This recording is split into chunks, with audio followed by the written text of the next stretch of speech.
Yes, that is right. We have a concert coming up this week, and I cannot wait for this one. From Ashes to New, coming back to the great city of Fargo, March 13th, shows at 7 p.m. at the beautiful Sanctuary Event Center. And Matt, you guys have kind of just been blowing up left and right once again now that this pandemic's kind of easing back a little bit. Yeah, man, it's been great. We've been trying. During the pandemic, we tried to stay as busy as possible. No one was touring, so we were just trying to stay busy online and keep everyone focused on what comes after. And here we are. This is what comes after. We're out on tour, and multiple sold out shows, and people are showing up in droves, and we couldn't be happier. Like you said, you guys were busy. You guys did some cover stuff while you're out there. You guys have a brand new album out. That studio album is called Panic, and very fitting for the tour. It's the Still Panicking tour. And I want to know, we were talking a little bit, like you said, the pandemic. What kind of did that do to you guys? Not only just in the music industry being so hard, but for your mental health and everything. Well, what was it? 2 weeks to slow the curve. Yeah. So initially going into it, man, we were like, we didn't really think much about it. It was just like, oh, okay, a couple weeks off. Well, we were out with Skillet at the time, and we ended up having to cancel the last 2 dates. But we were like, all right, in the name of health, here we are. And then as time started trekking on, I called the guys. I'm like, guys, this is looking like it's probably going to be a lot longer than what we anticipated. So that's when we started, asking the fans what they wanted, because we had worked on the studio album before all that broke out. So we had that pretty much finished, but we didn't have a release date. So that's when we started putting covers together. We did an online, one of those virtual concerts. We tried to, we're always upfront with our fans, and we like to give back as much as we get. So it kept us sane. We're musicians and we're entertainers, and we were able to do that. Thankful for the internet and social media, we were able to make that happen. It makes sense. You guys were, I got to say this, you guys were kind of at the forefront of everything when it came to what artists were doing during the pandemic. You guys, like you said, did the live show. You guys were putting out new music. You didn't sit back. You just kept on doing your thing, in the best way that you could. And I think the fans really appreciated that. That being said, we're touring again. In fact, you guys were just here less than a year ago. You guys were out in Moorhead at the Blue Stem Amphitheater, and that show went down on August 13th. You were one of the first shows back here in our neck of the woods, and a phenomenal show. A lot of people out there. We're expecting to see a lot of people at the Sanctuary Event Center. I want to know, what does it feel like to be touring again? Is the vibe different? Are people acting different? Do you feel like people are a little bit more reserved, or what are you seeing out there on tour now? Well, when we went back out in the summer of 2021, summer into fall, the tour that you were talking about when we were up in Moorhead with Cedar, it was a lot different then, right? It was almost like everyone was running and hiding. We still knew that there was something very real out there trying to get us. So it was like, hey, how do we stay as safe as possible? And we took every measure necessary to try and stay as safe as possible on that tour, to not get sick. And we ended up getting sick anyway, which ended up ending the tour about 2 weeks before it was supposed to end. And we ended up having to go home. And honestly, I got really sick. It woke me up pretty good, man. But this time, it's different, man. It almost feels like it did before everything. And I think that's because we spent all that time running and hiding. We spent all the time taking every measure necessary to not get sick or to spread the virus, and it didn't work anyway. So, we're kind of out here just living like it wasn't, like we were in 2019. Yeah, I'm telling you, this is going to be a great show, guys. It's going down March 13th, this Sunday, out of the Sanctuary Event Center. I'm telling you, Matt, the Sanctuary Event Center is going to be one of the coolest venues that you play all of this year. It is an old church that they converted into it. The acoustics are phenomenal. There's not a bad seat in the whole place. You're going to have a great time there. I guarantee you that. That being said, this is your guys' first headlining tour in 4 years. Yeah. It's kind of a different feel, right, when you're doing that. I want to know, how has your stage presence evolved since 4 years ago? Well, the confidence, I think, is 100 times stronger, right? Since 4 years ago was one of our first headline tours to where we knew that there was going to be decent-sized crowds coming to see us. We've done headlining stuff before that, before we got recognition to where it was 20, 30 people here or there. But 2018 was the first time that we really knew that there was going to be larger crowds coming to see us on our headline tour. So I think there were some nerves involved and, just trying to get your legs underneath you as being the main act on the bill. But I think we're out here now, and what we're doing right now, we know we're here because we belong here. We're in this position as a headliner, and there's droves of people coming to see us because we put in our time. We did everything we needed to do to get to this point. And I think that the confidence and the energy, and you can feel it both ways between the band and the crowd. Like, everyone's here because we know we're supposed to be here, and I think that's the vibe. I like that. You know that you're supposed to be there, and it's showing too. You guys are selling out, sold out shows left and right all over the country. You guys are doing a phenomenal job. The new music is amazing. If you haven't checked it out, their studio album Panic, awesome. Go check that album out in its entirety. I'm one of those people, you got to hear it in its entirety, as these artists put in a lot of work into that music. And speaking of your music, I want to know, like, where do you feel like your passion for music comes from? Well, I mean, obviously we all grew up with our favorite artists, right? And it's very inspiring to listen to something that touches your heart in a way that other things can't. And I had multiple outlets as a kid. I'm a big sports fan. So, and I tried that avenue, didn't succeed at that avenue. And I was like, okay, well, what else do I love? I love music. Okay. I'm just going to do music and we'll see what happens. And, one thing led to the next and here we are. But I think my inspiration mainly overall, honestly, this is weird because it's music we're talking about, but comes from my grandmother. And she just comes from that golden age where it was just like, believe in yourself, do what you want to do and you'll succeed.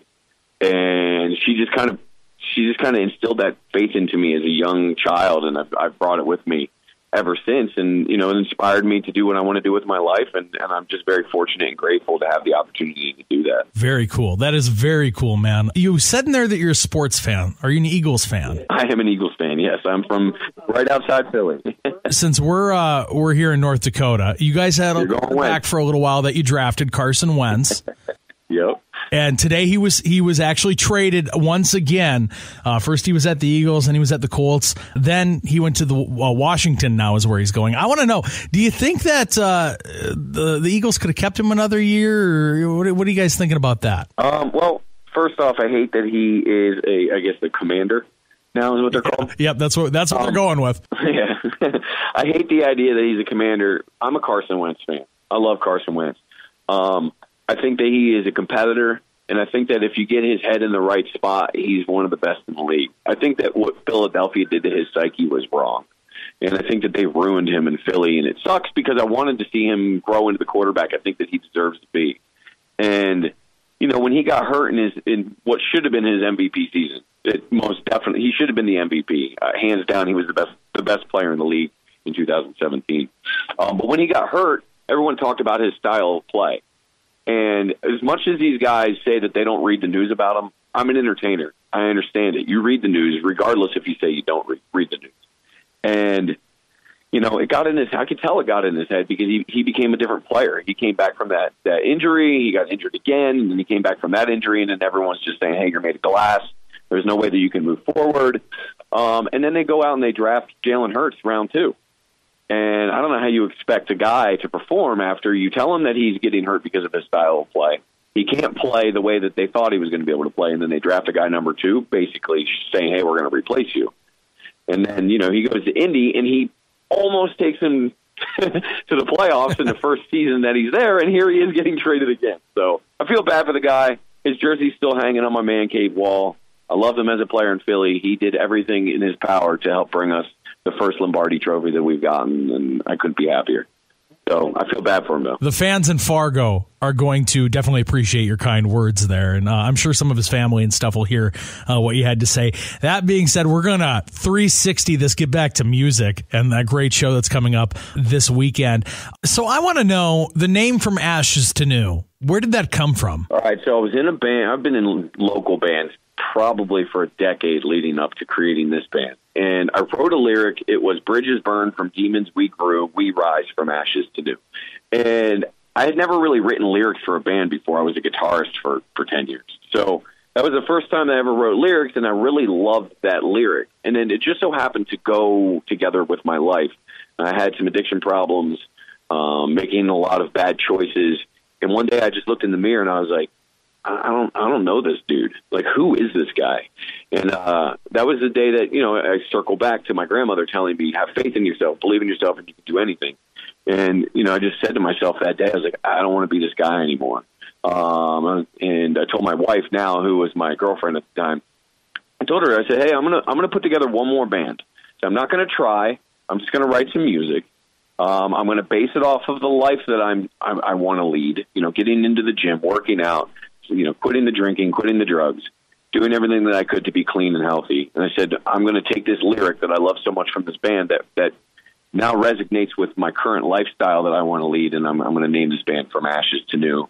And, you know, that's what my life was at the time. I was going from the ashes and building something new, and this band was the forefront of it. I mean, phenomenal. Great story behind the band name. Great music coming out of this band, From Ashes to New. Matt, I really appreciate the time today. I've got one more question for you here. So it's no secret, a lot of bands going back out on tour. We're getting quite a few show announcements here in Fargo. And Matt, there's a lot of people who might be on the fence, might be trying to budget their money to go to as many shows as possible. I want to know, why should people come and check out From Ashes to New at the Sanctuary this Sunday? It's the best show in town, baby. we got the energy, we got the lights, we got the team, we've got, we've got songs. This is my favorite thing, is when people come to shows and we play our set list, and then they come up to us at a VIP afterwards or something like that, and they say, you played like 3 or 4 songs that I knew that I didn't know were you. So, you know, we've got everything that you're looking for in a show. And not only that, and then this is no shade, I'm not throwing shade at anybody. So I just want to preface what I'm getting ready to say with that is we're hungry, we're young, we're energetic, we're not jaded, and we're next. So come catch us before, you know, in a small venue where it's intimate, before you have to catch us in the venue where you have to sit up in the nosebleed somewhere. That's why you should come see us in Fargo. I completely agree with Matt there. I completely agree with you there. These guys going to be playing stadiums soon. I'm calling it right now. I'm putting it out there. I've been watching these guys for a long time. Saw them years ago at Northern Invasion. I've seen them here in town. I've seen them all over the place. From Ashes to New, you need to check this show out, going down this Sunday at the Sanctuary Event Center. Tickets starting at only $22. You can't go wrong with that. Get the details at Q1051rocks.com. Matt, thank you for your time. I appreciate it as always. I got one more question for you, man. Yeah. One more for you. What am I wearing? What's Fargo going to be like weather-wise so, March 13th? We're what we're called in fall spring right now, we like to call it. Right now there's probably about, a couple feet of snow on the ground. Sunday, going to be looking actually pretty decent. 31 for the high. Jacket. You're from Pennsylvania. You should be good. Wear a jacket. Yeah. You'll be good. You don't have to worry about the negative 30 stuff that we have in January. So just dress in layers. You'll need them. 31 is like, I'm going to see a lot of people in shorts and T-shirts at the show, right? That's what we're doing. Considering that we were like negative 30, negative 40 with wind chill the last couple months here, yeah, you'll probably see me in shorts out there for sure. I love it, man. I love it. All right. Well, we'll see you there then, man. Hey, Matt, thank you so much. We'll see you this Sunday. Hell yeah. That was Matt from Ashes to New. Always a great time with him. You can check out that concert going down Sunday, March 13th, Sanctuary Event Center. Buy tickets now and get all the details at Q1051rocks.com.